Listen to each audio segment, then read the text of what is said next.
ఈ సమావేశం ఏర్పాటు చేయడానికి ఉద్దేశం ఏంటంటే మా మాతూరు సిఐ గారు తన సిబ్బందితోటి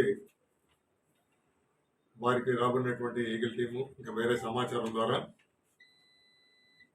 మన టోల్ ప్లాజా దగ్గర షిఫ్ట్ డిజైర్ కారులో ప్రయాణిస్తున్నటువంటి ఇద్దరు వ్యక్తులు, వారితో పాటు ఉన్నటువంటి 25 గంజాయి ప్యాకెట్లను సీజ్ చేయడం జరిగింది.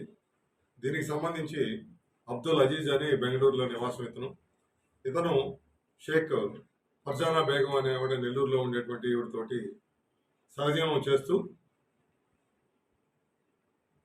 గతంలో కూడా 3 సార్లు ఈ విధంగా ఒరిస్సా బోర్డర్లోకి వెళ్ళి అక్కడ ఉన్నటువంటి మీడియేటర్ల ద్వారా ఈ గంజాయి కొనుగోలు చేసుకుని బెంగళూరు ప్రాంతంలో డిస్పోజ్ చేస్తూ ఉన్నారు.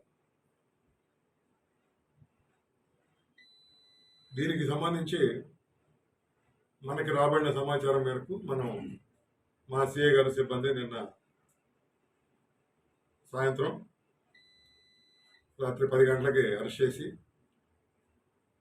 అన్ని ఫార్మాలిటీస్ పూర్తి చేసి ఈరోజు కోర్టుకి హాజరుపెట్టడం జరుగుతుంది. దీనిలో ఈ 25 ప్యాకెట్లలో ఒక్కొక్కటి 2 కేజీల లెక్కన మొత్తంగా 50 కేజీల గంజాయి, దాంతోపాటు షిఫ్ట్ డిజైర్ కారు, వారి దగ్గర ఉన్నటువంటి సెల్ ఫోన్లు అన్నీ కూడా సీజ్ చేయడం జరిగింది.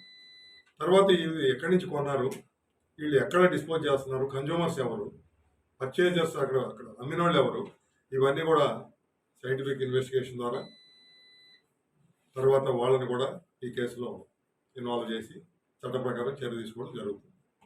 Thank you.